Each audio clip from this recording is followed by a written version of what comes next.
Governor Reagan, again, typically is against such a proposal. Governor, there you go again. But can you get things done? And I believe I can. Senator, you're no Jack Kennedy. You know, the Cold War's been over for 20 years. Are you better off than you were 4 years ago? I still love that moment when he looks over at Al Gore. Hey, how are you? That's just a sample of some of those iconic moments in history. Reagan earned a 5-point lead from that better off question in post-debate polls. But do debates really matter anymore? And can they impact the race? How can they impact the race? Let's ask our panel, Democratic Ohio State Senator Capri Cafaro and GOP strategist GOPAC Chairman David Avella. Thank you both for sticking around with us. Absolutely. Thank you. Thanks for the band. Yeah, I was going to say, it's definitely a lot louder there where you are at this point. A lot of people just waking up. We've been up for hours already. Lots of action. Yeah.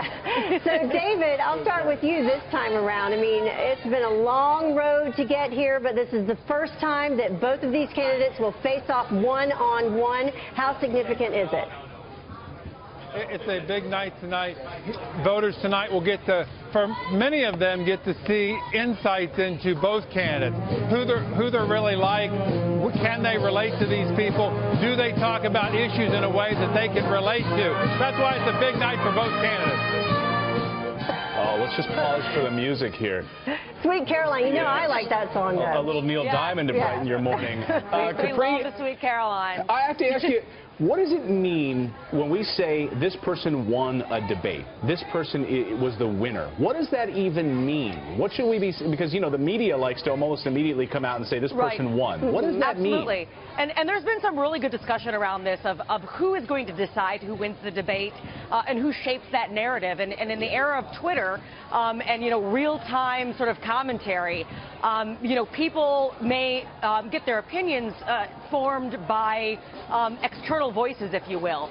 And so I think it really is about managing expectations. I think both the Hillary Clinton camp and the Donald Trump camp are basically trying to lower expectations for this evening's performance.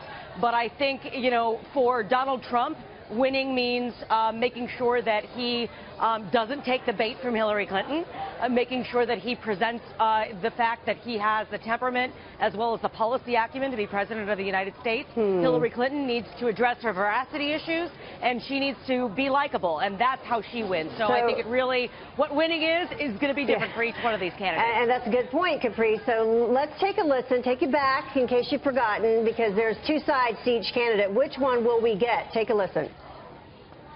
I never attacked him on his look, and believe me, there's plenty of subject matter right there. With Jeb's attitude, we will never be great again. You are the single biggest liar. You probably are worse than Jeb Bush. Well, this guy's a choke artist, and this guy's a liar. Don't worry about it, little Marco. Why aren't I 50 points ahead, you might ask? I need your help to get Donald Trump's record out to everybody. Nobody should be fooled. All right, David, quickly, a subdued candidate or aggressive candidate? Which should we see?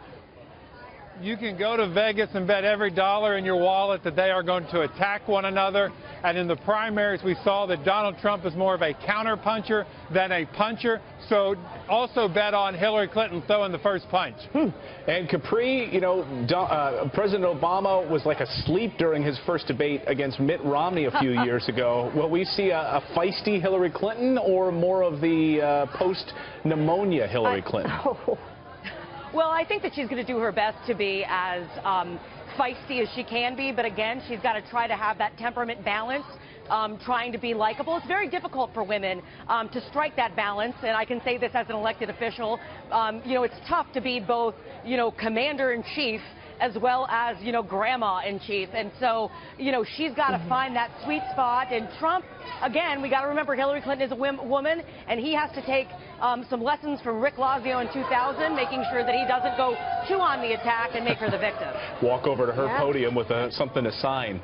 Maybe she should do that to him and say, hey, I'd like to see your tax return. Yeah. Which happened at the end of the debate. So it matters, you know, what happens during the debate and after the debate. All right, Capri and David, we'll let you get back to Neil Diamond's performance coming up in just a short time here. Thanks, guys.